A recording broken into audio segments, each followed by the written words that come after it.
Tingnan nyo mga idol, yung ginawa ng tokmol na to mga idol. Grabe, winalang kwenta ang ating kababayan. Tinulak-tulak oh.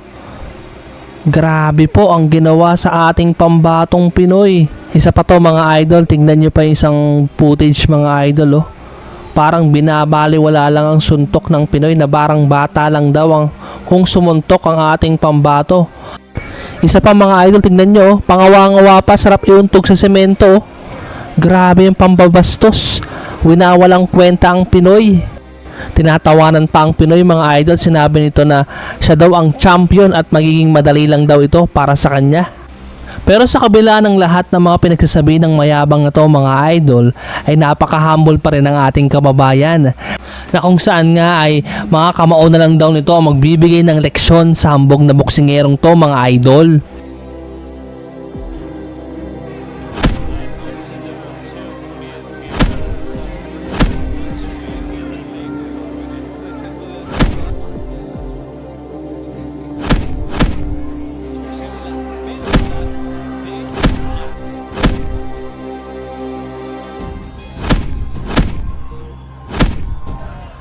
Boxeo impecable.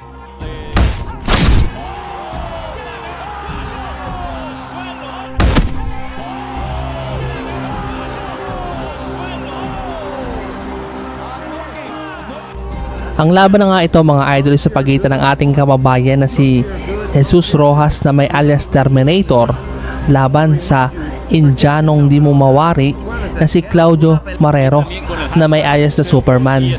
Let's go mga idol kung paano binigyan ng leksyon ni kabayan ang hambog na Indianong to mga idol. Unang round, no, dito tayo sa unang round mga idol. Panoorin natin mga idol, no?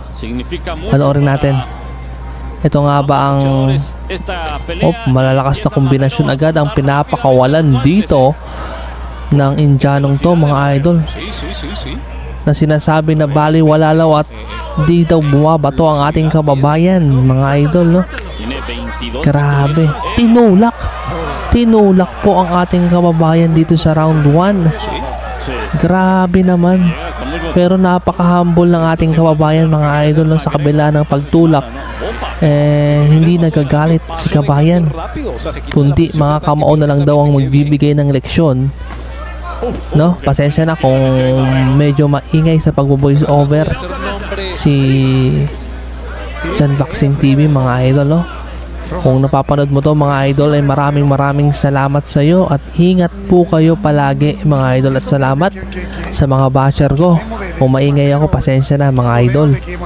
Malakas na kombinasyon dito sa round number 1 ang pinapakawalan ng Indiano, pero hindi nagpapatinag si kabayan. Ganda ng right hook, straight body shot galing sa ating kababayan, no? Galing sa ating kababayan mga idol. So dito mga idol, 30 seconds left dito sa round number 1. Paano? Grabe, parang pinaglalaroan lang yung ating kababayan mga idol, oh, ni Indianong to mga idol. 15 seconds left. Tingnan nyo, sabi niya wala daw, baliwala. Yung bawat suntok ng Pinoy ay baliwala daw. Parang pinaglalaroan lang ang ating kababayan. Grabe mga idol. Round 2 na tayo mga idol, no? Kita nyo kung gaano kahambog ang Indianong to mga idol. Pinaglalaroan lang si kabayan, pero yung determinasyon umaapaw. Grabe, napaka pressure fighter din to si kabayan mga idol, no? Pressure fighter, talagang hindi nagpapatinag din. Ang ganda rin ng stamina ng ating kababayan mga idol. Grabe.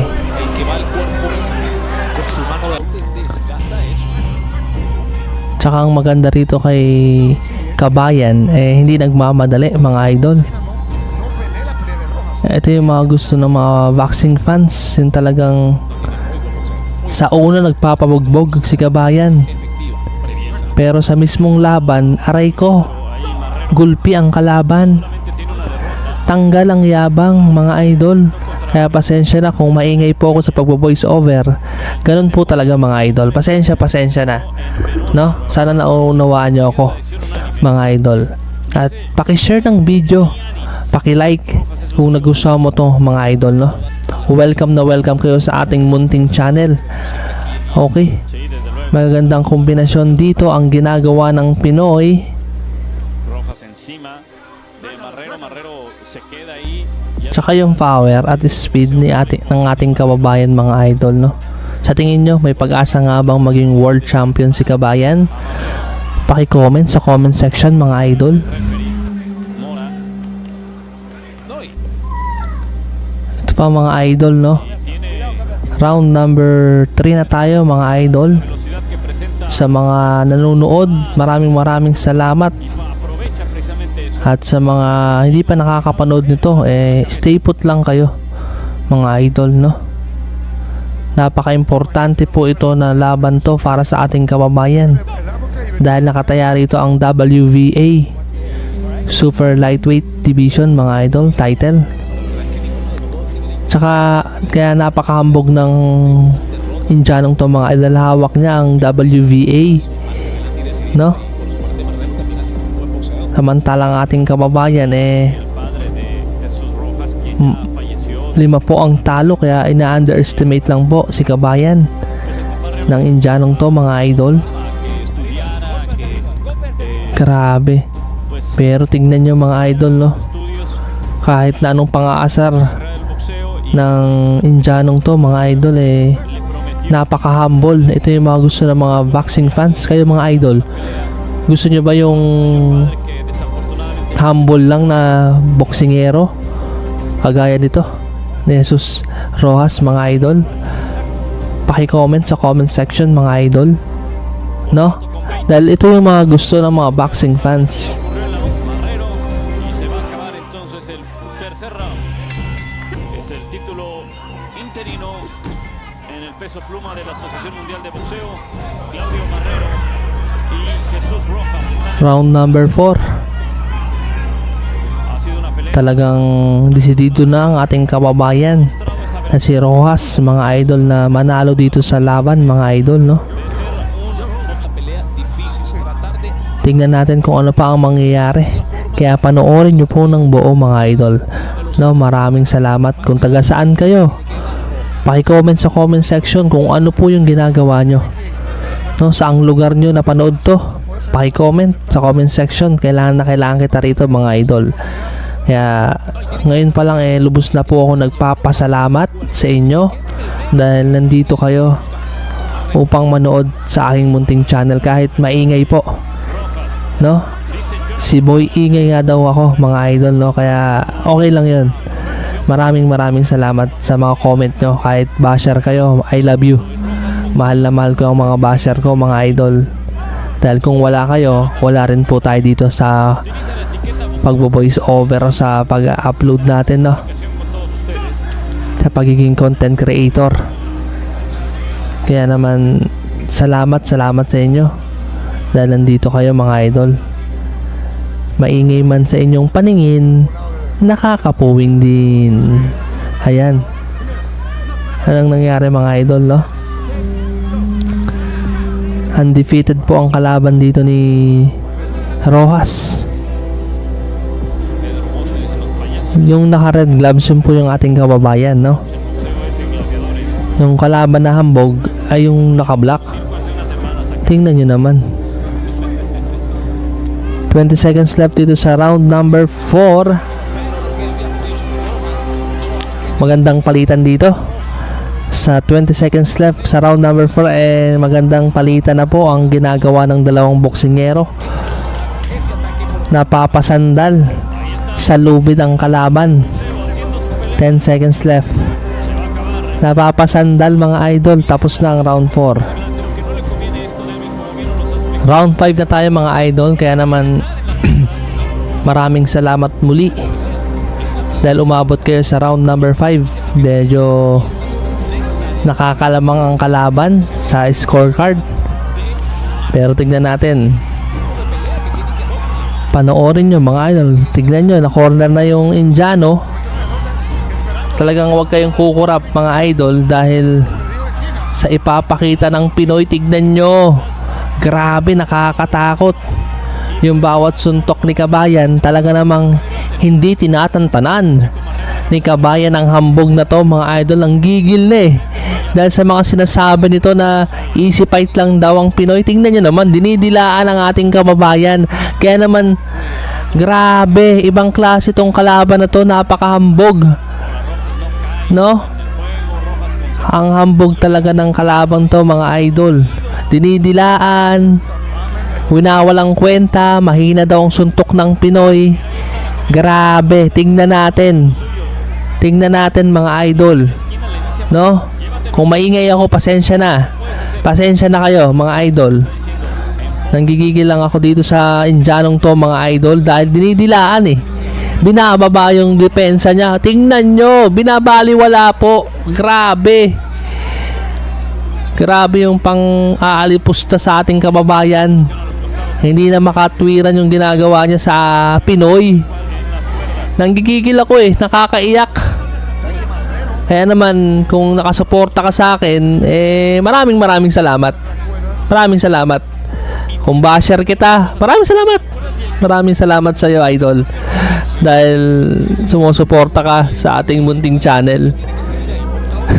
10 seconds left dito sa round number 5. Okay. Grabe yung bawat suntok, kumakalabog po. Ang pinapakita dito sa round number 5, talagang nahihilo na ang Indiano.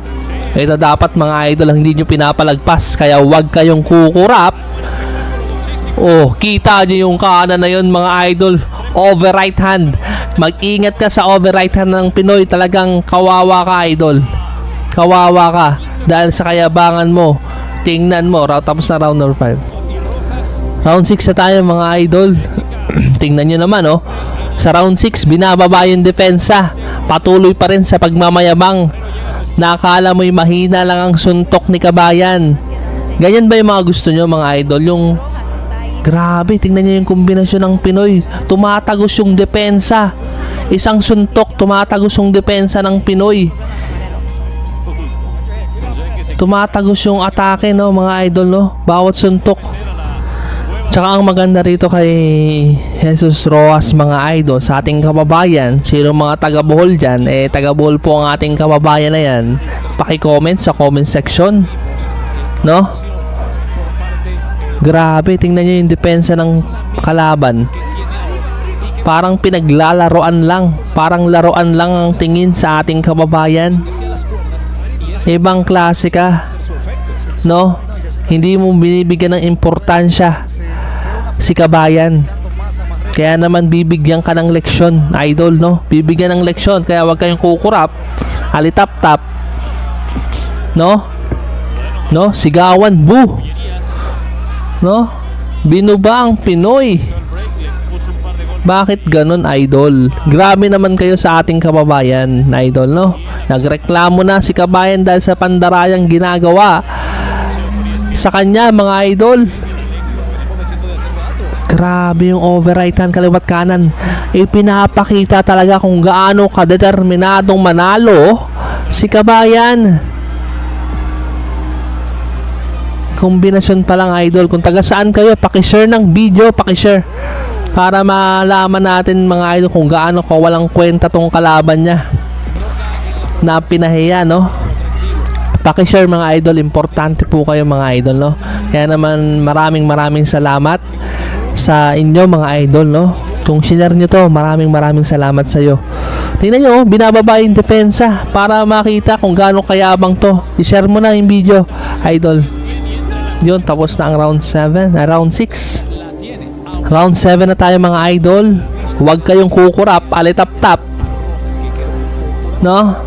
Kita nyo mga idol, sinasalo lang ng Pinoy ang suntok ng kalaban, hindi nagpapatinag. Ito yung maganda sa Pinoy na to, may stamina. Check yan sa akin no, kasi yung ibang mga boksingero round 2 pa lang hingal na ang boksingero no.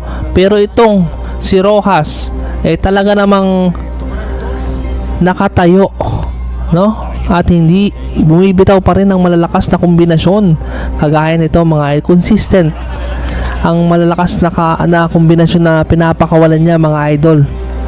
No, sa tingin nyo, may pag-asa nga bang maging world champion balang araw si Rojas mga idol? Paki-comment. Sino mga taga Bohol yun, na corner dito. Ang tingnan nyo mga idol, grabe uppercut. Grabe, ang lakas ng uppercut. Talaga namang bumabaon ang bawat suntok ng Pinoy. Grabe talaga mga idol. Kaya naman kung ngayon ay nanonood ka pa rin, maraming salamat sa'yo. Paki-share ng video. Pinaglalaroan lang, tita nyo. Binabaliwala lang ang suntok ng Pinoy. Tumatakbo-takbo. Grabe. Hina nyo, binababa yung depensa. Diba idol? Ikaw ba hindi ka ba mainis idol? Yan, yari ka ngayon sa Pinoy. Yari ka. Yan. Gulpi tuloy siya. Kanan pa lang yun idol. Kaliwat kanan pa lang yun. Talagang nahihilo ka na. 50 seconds left. Grabe. Ganto naghihiganti ang Pinoy. The revenge is coming. Grabe. 36 seconds left dito sa round 7. Kaya wag kayong kukurap mga idol. Grabe magalit ang Pinoy. Pinaglalaroan kasi. Kaya wag yung paglalaroan si kabayan mga idol, no? Grabe, hilo-hilo na. Napapagod na yung Indianong to mga idol. 13 seconds left dito sa round number 7. Yun, nagalit. Kita niyo yun. Bagsak ang Indianong mayabang. Tanggal ang yabang mo ngayon, idol. Wala na. Tinigil na. Grabe. Grabe talaga idol. Ibang klase kasi. Mayabang kasi. Yan ang nangyayari sa mga mayayabang na boksingero. Huwag kasi inuuna ang yabang. No? Paki-comment kung nagustuhan mo tong video at paki-share para makita kung gaano kayabang to mga idol, no? Grabe talaga idol. So maraming salamat sa inyo at sa muli, God bless sa inyo idol. Paki-share ng video at paki-like. Maraming salamat po idol. Ingat ka palagi.